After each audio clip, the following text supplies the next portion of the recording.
जरा सोचिए, चांद पर रहना कैसा होगा, जहाँ पर हम उछल उछल के चल रहे होंगे, जहाँ पर हमारा वजन बेहद कम हो जाएगा, जीरो ग्रेविटी का लुत्फ और एक एस्ट्रोनॉट की तरह जिंदगी जीने का मौका मिलेगा। पर हाँ, चांद पर रहना इससे बिल्कुल अलग होगा। 5 दशक पहले अपोलो अभियानों के बाद इंसान के जहन में चांद पर बस्तियां बसाने का विचार आया, जो अभी तक विज्ञान की कल्पित कथाओं का विषय बना हुआ है। अब हमारे चंद्रयान 3 के चांद पर ऑक्सीजन की खोज के बाद चांद पर इंसानी बस्ती बसाने का विचार और प्रबल हो गया है। लोग अब जानना चाहते हैं कि अगर भविष्य में चांद पर बस्तियां बसती हैं, तो वहाँ जीवन कैसा होगा। आइए आपको लेकर चलते हैं चांद की रोमांचक दुनिया में और चांद पर बनाते हैं घर और उगाते हैं फसल। चांद पर इंसानी बस्ती बसाने के लिए सबसे पहले हमको चांद पर जाना होगा। इंसानों को चांद पर भेजने में अभी तक एक ही देश सफल हुआ है, उसका नाम है अमेरिका। मानकर चलते हैं कि हम अमेरिकी यान में बैठकर चांद पर जा रहे हैं, तो हमें चांद पर पहुंचने में 4 दिन का समय लगेगा। 4 दिन बाद हम चांद की सतह पर होंगे। अब समय आएगा चांद की सतह पर बाहर निकलकर चांद पर रहने के लिए घर बनाना, खाने के लिए इंतजाम करना, पीने के लिए पानी की खोज करना और वो सब कार्य जो इंसान को जीने के लिए चाहिए होते हैं। याद रखिए, चांद पर यान से बाहर आने से पहले हमें अपना स्पेस सूट पहनना होगा। अगर हमने ये सूट नहीं पहना तो हम चांद पर 30 सेकंड से ज्यादा जिंदा नहीं रह पाएंगे। अगर कोई चांद पर बिना स्पेस सूट या उपकरणों के उतरता है, तो साइंटिस्ट और तमाम रिसर्च बताती है कि इंसान की चांद पर बिना स्पेस सूट के जिंदा रहने की संभावना काफी कम है। चांद की सतह पर इंसान ज्यादा से ज्यादा 30 सेकंड तक जिंदा रह सकता है। इस बीच भी उसे कई तरह की दिक्कतों का सामना करना पड़ सकता है। चांद पर रात का वक्त ये तापमान -175 डिग्री तक गिर जाता है। इसलिए अगर आप रात के वक्त चांद पर जाते हैं तो तुरंत आपकी मौत नहीं होगी। आप इस ठंड को करीब 20 से 30 सेकंड तक झेल सकते हैं। चांद पर बिना स्पेस सूट के जाने पर उल्कापिंडों से भी आपकी तुरंत मौत हो सकती है। चांद का गुरुत्वाकर्षण कम होने की वजह से इसके आसपास कोई भी वायुमंडल मौजूद नहीं है। वायुमंडल की नामौजूदगी वहाँ पर रहने वालों के लिए उल्कापिंड जैसे खतरे का डर लगातार बना रहता है। यानी आप चांद पर खड़े हैं और पता नहीं कब एक बड़ा पत्थर आसमान से उड़कर आएगा और आपकी मौत वहीं पर हो जाएगी। यही वजह है चांद पर बड़े बड़े गड्ढों की। पृथ्वी से देखने पर जो चांद पर काले धब्बे दिखाई देते हैं, असल में वे धब्बे नहीं, गड्ढे हैं। जहाँ पर सूर्य की रोशनी नहीं पहुँच पाने की वजह से वो धब्बे नजर आते हैं। अब साफ है कि अगर हमको चांद पर रहना है तो बाहर निकलने के लिए हमें स्पेस सूट पहनना होगा और वहाँ रहने के लिए एक हैबिटेट का निर्माण करना होगा, जिसमें चांद पर होने वाले तापमान के परिवर्तन का हम पर कोई असर ना हो, और अगर कोई उल्कापिंड आ भी जाए तो उससे आपको कोई नुकसान ना हो। अब आप में से कुछ लोग सोच रहे होंगे ये हैबिटेट क्या होता है, तो उसका जवाब है चांद का घर।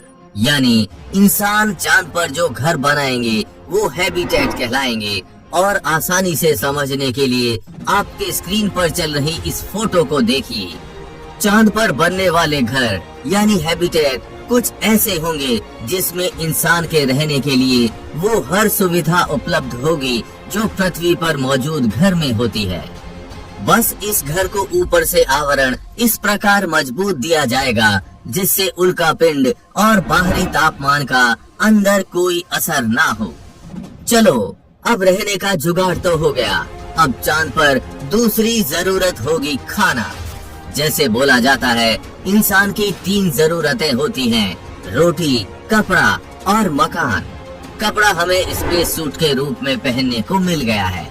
मकान हमने हैबिटेट के रूप में बना लिया है। अब बचा है तो रोटी यानी खाना। आप खाने के लिए चांद पर सब्जियां उगा सकेंगे। 2014 में एक शोध में पाया गया था कि चांद की मिट्टी पर चीजें उगा पाना मुमकिन है। चीन चांद पर सरसों और आलू की खेती कर चुका है। हमारा चंद्रयान 1 2008 में ही इस बात की पुष्टि कर चुका है कि चांद पर पानी है। बस अंतर इतना है कि वो बर्फ के रूप में है। हम इस बर्फ को पिघलाकर पानी बना सकते हैं, जिसके माध्यम से हम चांद पर खेती कर सकते हैं और चांद पर हम कुछ ऐसा उगा सकते हैं जो चांद की सतह पर और मौसम में आसानी से उग जाए और हम उसको खा सके। चलो, खाना तो हो गया, अब खाने के बाद पीने के लिए पानी तो चाहिए होगा ना। अब जानते हैं चांद पर पीने के पानी के लिए क्या करना होगा। चांद पर जिस पानी के होने की बात की जा रही है, क्या वो सही में पीने योग्य हो सकता है? दरअसल चांद पर सूरज की ओर उत्सर्जित किए हुए प्रोटॉन्स चांद पर सतह पर आते रहते हैं। माना जा रहा है कि इनमें से कुछ प्रोटॉन चांद की मिट्टी में ऑक्सीजन के अणु के साथ मिलकर पानी बनाते हैं, लेकिन ये वैसा पानी नहीं है जो पृथ्वी पर पीने वाला पानी है, और ये पानी भी बहुत कम मात्रा में है। इसका नतीजा ये है कि चांद की मिट्टी अभी भी पृथ्वी के रेगिस्तानों की तुलना में कई गुना सूखी है। इसके अलावा और तरीका है आपका पेशाब। हैरान मत होइए, ये सच है। अंतरिक्ष यात्री भी इंटरनेशनल स्पेस स्टेशन में रिसाइकल किए गए पेशाब को पानी में परिवर्तित करके पीते हैं। ऐसे ही चांद पर हम पेशाब को रिसाइकल करके पीने के लिए कन्वर्ट कर सकते हैं। एक और चीज है जिसकी आपको काफी फिक्र करनी होगी, वो है चांद पर मौजूद धूल। ये चुंबकीय धूल सभी जगह पहुंच जाती है। ये आपके सूट पर लगेगी और आपकी त्वचा पर भी। पहले के अंतरिक्ष यात्रियों को इससे एलर्जी भी हो चुकी है। ये थोड़ा खतरनाक भी होता है, यानी आप इसे गलती से निगल लेते हैं तो बहुत बड़ी समस्या हो सकती है। लेकिन चांद के धूल की चिंता केवल इंसानों तक सीमित नहीं है, ये मशीनों के अंदर भी जा सकती है, जिससे ये ओवरहीट हो सकती है। इससे पहले कि हम चांद पर बसें, ये सब बड़ी समस्याएं चांद पर हैं, जिसका हल हमें ढूंढना होगा। नासा चांद पर रहने के लिए एक अलग दिशा में भी काम कर रहा है। 2009 में ही नासा ने चांद पर ऐसे गड्ढे खोज लिए थे जिनमें इंसानी बस्ती बसा सके। इन गड्ढों के अंदर 17 डिग्री सेल्सियस तापमान है। ये ऐसा तापमान है जहां पर इंसान आराम से रह सकता है और काम कर सकता है। यानी भविष्य में ऐसे गड्ढों के अंदर इंसानी बस्तियां बसाना आसान हो जाएगा। वैज्ञानिक इस बात पर हैरान हैं कि चंद्रमा के अन्य इलाकों के गड्ढों से ये रहने लायक गड्ढे एकदम अलग हैं। चांद पर दिन 2 हफ्ते लंबा होता है। यहाँ पर तापमान इतना ज्यादा हो सकता है कि धरती पर पानी उबल जाए। ऐसे में इन गड्ढों में रहने लायक स्थितियों का होना खुशखबरी मानी जा रही है। अब तो हमारा चंद्रयान 3 भी इस बात की पुष्टि कर चुका है कि चांद पर जमीन के 3 इंच अंदर तापमान -10 डिग्री और जमीन के ऊपर तापमान काफी गर्म यानी 50 से 60 डिग्री के बीच होता है। इन गड्ढों का तापमान चांद की बाकी सतह से थोड़ा ही बदलता है, ज्यादा अंतर नहीं आता। अगर इनका तापमान लगातार स्थिर रहता है तो यहाँ इंसानी कॉलोनी बनाई जा सकती है। अगर इनके जाने का रास्ता मिले तो इनके अंदर एस्ट्रोनॉट्स अपने रहने की जगह का निर्माण कर सकते हैं, क्योंकि यहाँ पर सोलर रेडिएशन, घटते बढ़ते तापमान और छोटे उल्कापिंडों के टकराने का डर नहीं रहता। ये चांद की सतह से ज्यादा सुरक्षित होते हैं।